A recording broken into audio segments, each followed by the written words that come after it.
నమస్తే. తెలంగాణలో ప్రస్తుతం జరుగుతున్న ఈ పార్టీ ఫిరాయింపుల కేసు ఏదైతే ఉన్నదో దాని గురించి ఒక కొన్ని పాయింట్స్ నేను తెలంగాణ సమాజానికి చెప్పాలని అనుకుంటున్నా. ఎందుకంటే తెలంగాణ వచ్చిన తర్వాత మొదటిసారిగా ఏర్పడ్డ బీఆర్ఎస్ ప్రభుత్వం ఇలాగే ఇతర పార్టీల్లో ఉన్న నాయకులను కూడా తమ పార్టీలో చేర్చుకొని నెంబర్ పెంచుకోవడానికి ప్రయత్నం చేసింది. రాజ్యాంగానికి ప్రజాస్వామ్య విరుద్ధం అది జనరల్గా. రెండోసారి కూడా కేసీఆర్ ప్రభుత్వం వారి ఎమ్మెల్యేల సంఖ్యను పెంచుకోవడం కోసం ఇతర పార్టీ నాయకులను కూడా బీఆర్ఎస్లో చేర్చుకొని వారి సంఖ్యను పెంచుకుంది. పార్టీ ఫిరాయింపులను ప్రభుత్వం కానీ, కోర్టులు కానీ, ప్రజానాయకులు కానీ, పార్టీలు కానీ ఖచ్చితంగా వీటిని ప్రోత్సహించొద్దు అని చెప్పేసి చాలా సందర్భాల్లో చెప్పిన దాఖలాలు ఉన్నాయి. కానీ ఇప్పుడు ప్రస్తుతం జరుగుతున్న 2023 ఎన్నికల తర్వాత బీఆర్ఎస్ పార్టీ గుర్తు మీద గెలిచి కాంగ్రెస్కి మద్దతుగా ఉన్న కాంగ్రెస్ పార్టీలో చేరిన కొంతమంది ఎమ్మెల్యేల పైన ఇప్పుడు పార్టీ ఫిరాయింపుల కేసు విషయంలో స్పీకర్ గారికి బీఆర్ఎస్ పార్టీ రిపోర్ట్ సబ్మిట్ చేసి వాళ్ళ ఎన్నికను రద్దు చేయాలని చెప్పేసి చెప్పడం జరిగింది. అంటే వాళ్ళ ప్రధాన ఉద్దేశం ఏంటంటే వాళ్ళ ఎన్నికలు రద్దు చేసి ఉప ఎన్నికలు పెట్టాలి అని చెప్పేసి. అయితే ఈ పార్టీ వ్యక్తిగత విషయాల్లోకి మనం వెళ్ళాల్సిన అవసరం లేదు, ఎందుకంటే అది వారి సొంత విషయం. కానీ పార్టీ అవలంబిస్తున్న తీరు తెలంగాణ సమాజానికి ఏ విధంగా ప్రభావితం చేస్తుందనే కొన్ని విషయాల మీద మనం మాట్లాడుకోవాలి. మొదటి పాయింట్ ఏంటంటే, ఈ ఉప ఎన్నిక పెట్టడం వల్ల పార్టీ బలాబలాలు ప్రభుత్వం మీద వ్యతిరేకత ఉందా, అనుకూలత ఉందా అని చెప్పేసి తెలుసుకోవడం తప్ప నిజంగా ప్రజా సంక్షేమం పైన కావచ్చు, ప్రజా అభివృద్ధి కార్యక్రమాల పైన కావచ్చు ఎలాంటి మార్పు జరగదు. అలాంటప్పుడు ఈ ఉప ఎన్నిక జరగడం వల్ల ప్రజలకి కావచ్చు, ఆ ప్రత్యేకమైన ప్రాతినిధ్యం పైన కావచ్చు ఎందుకు అంత ప్రభావం చూపుతుంది? ఎందుకంటే బీఆర్ఎస్ ప్రభుత్వం ఉన్నప్పుడు కూడా ఉప ఎన్నికలు జరిగితే బీఆర్ఎస్ ప్రభుత్వానికి వ్యతిరేకమైన అంటే ఆపోజిట్ పార్టీ వ్యక్తులు గెలవడం వల్ల బీఆర్ఎస్ పార్టీకి ఏమైనా లోటు జరిగిందా? మరి ప్రభుత్వానికి ఏమన్నా అడ్డంకి ఏర్పడిందా? జరగలేదు కదా. నాకు తెలిసి నా వరకు ఈ ఉప ఎన్నిక వల్ల ప్రజా సంక్షేమానికి కావచ్చు, అభివృద్ధి కార్యక్రమాలకు కావచ్చు ఎలాంటి ముందడుగు పడదు. ఇవన్నీ రాజకీయ పార్టీల సామర్థ్యం కోసం, వారి మనుగడ కోసం మాత్రమే ఉప ఎన్నికలు పెట్టాలని చెప్పేసి రాజకీయ పార్టీలు ఆలోచిస్తున్నాయి, కానీ సమాజం కోసం కావచ్చు, వారి అభివృద్ధి కోసం కావచ్చు ఏమాత్రం ఆలోచించడం లేదని చెప్పేసి నేను చెప్తున్నాను. రెండో విషయం ఏంటంటే, అసలు ఈ ఉప ఎన్నికలు అనేవి జరగద్దు. నా వరకు ఒక యూనివర్సిటీ పిహెచ్డీ స్కాలర్గా నేనైతే ఈ ఉప ఎన్నికలు జరగద్దనే కోరుకుంటా. ఎందుకంటే ఉప ఎన్నికలు జరగకపోతేనే నెక్స్ట్ ఎలక్షన్లో పలానా పార్టీలు ఆ వ్యక్తికి అవకాశం ఇవ్వాలా, పార్టీ నిర్ణయానికి, పార్టీ సిద్ధాంతానికి కట్టుబడి ఉన్న వ్యక్తులకు మాత్రమే అవకాశం ఇవ్వాలా, లేదనంటే ఆ ప్రత్యేకమైన పరిస్థితిలో వెంటనే పార్టీలోకి చేరి దీపం తెచ్చుకున్న నాయకులకు టికెట్లు ఇవ్వాలా అనే విషయంపై రాజకీయ పార్టీలు కనీసం ఆలోచిస్తాయని చెప్పేసి అనుకుంటున్నా. లేదంటే పార్టీలు ఎవరి గురించి సీరియస్గా ఆలోచించడం లేదు. సమయానికి ఎవరో ఒక వ్యక్తి వస్తున్నారు, అంగబలం అర్ధబలం చూసుకున్న వ్యక్తులకు మాత్రమే టికెట్లు ఇచ్చి ప్రజా సంక్షేమానికి మంచి వ్యక్తులకి అవకాశం కల్పించకుండా రాజకీయ పార్టీలు, కొంతమంది వ్యక్తులు అధికారాన్ని తమ గుప్పిట్లో పెట్టుకునే పరిస్థితి తయారైంది.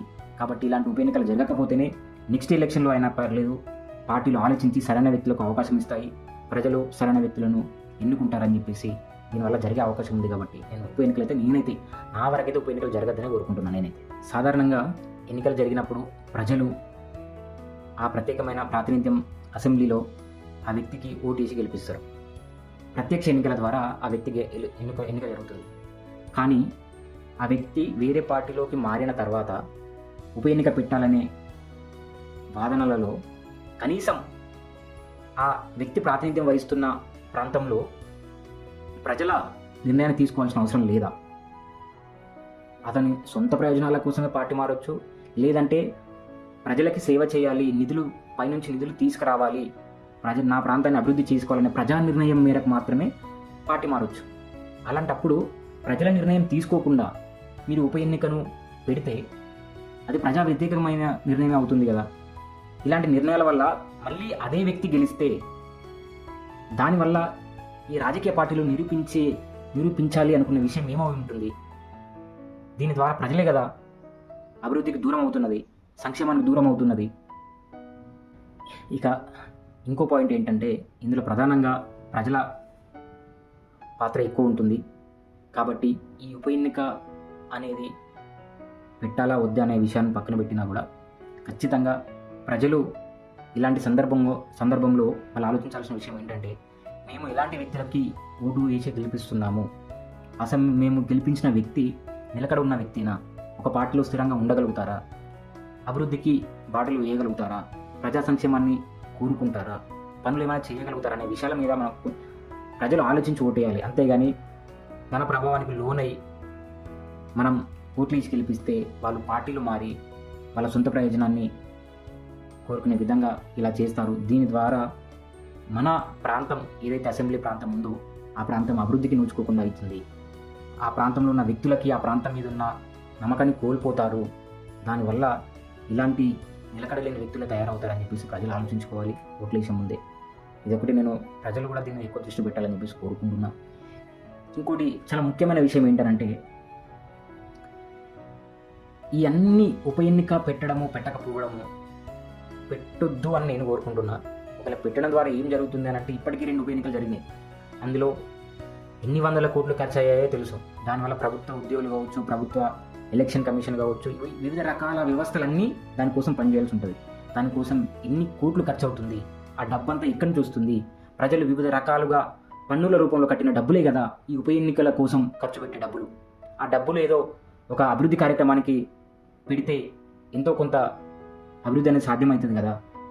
కానీ రాజకీయ పార్టీలు వారి సొంత ప్రయోజనాల కోసం మాత్రమే, వారి స్వార్థం కోసం మాత్రమే, వారి సామర్థ్యం తెలుసుకోవడం కోసం మాత్రమే ఉప ఎన్నిక పెట్టి ప్రభుత్వం పైన కావచ్చు, ప్రతిపక్షాల పైన కావచ్చు, లేనిపోని వాదనలు చేసి లేనిపోని మాటలతో వారి రాజకీయ పబ్బం గడుపుకోవడానికి మాత్రమే ఉప ఎన్నికలు అనే మాటలు తీసుకొస్తున్నాయి. కానీ ఉప ఎన్నికల వల్ల ప్రజలకు నిజంగా ఒరిగేది ఏమీ లేదు, ఒక పార్టీకి ఒరిగేది కూడా ఏమీ లేదు.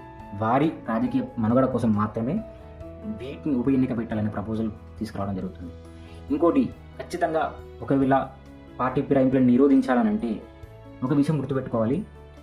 ఈ పార్టీ ఫిరాయింపుల కేసు వచ్చిన ప్రతి సందర్భంలో కూడా చరిత్ర ఒక మాటను గుర్తు చేస్తుంది.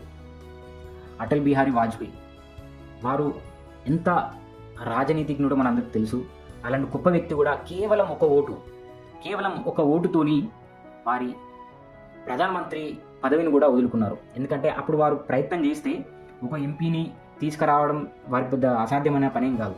కానీ ఇలాంటి కార్యక్రమాలు చేయొద్దు, పార్టీ ఫిరాయింపులను ప్రోత్సహించదనే ఒకే ఒక కారణం చేత, ఒక ఓటు తక్కువ అవడం చేత వారు ప్రధానమంత్రి బాధ్యత నుంచి తప్పుకోవడం జరిగింది. ఇలాంటి గొప్ప గొప్ప సంఘటనలు కూడా రాజకీయ చరిత్రలో మనం చూసుకోవచ్చు.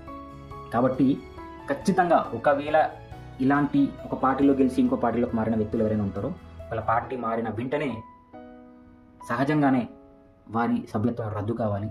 లేదు అనంటే ఇలా పార్టీ మారిన వ్యక్తులు ఎవరైతే పార్టీ ఫిరాయింపులకు పాల్పడ్డారో వారిని దాదాపు 10 లేదా 15 సంవత్సరాల వరకు ఎలాంటి ఎన్నికల్లో పాల్గొనేయడానికి అనర్హులు అని చెప్పేసి ప్రభుత్వం నిర్ణయించాలని చెప్పేసి, లేదంటే కోర్టులు నిర్ణయించాలని చెప్పేసి, అలాంటి చట్టంలో ఇలాంటి మార్పులు తీసుకొస్తేనే ఇలాంటి పార్టీ ఫిరాయింపులు జరగకుండా ఉంటాయి. దీని ద్వారా ఉప ఎన్నికలు, లేనిపోని ప్రభుత్వ ఖర్చులు, అధికారానికి, ప్రజాస్వామ్యానికి విరుద్ధంగా చేసే ఇలాంటి కార్యక్రమాలు తావు లేకుండా ఉంటుంది. ప్రజలకి ఉపయోగపడుతుందని చెప్పేసి కోరుకుంటున్నాను.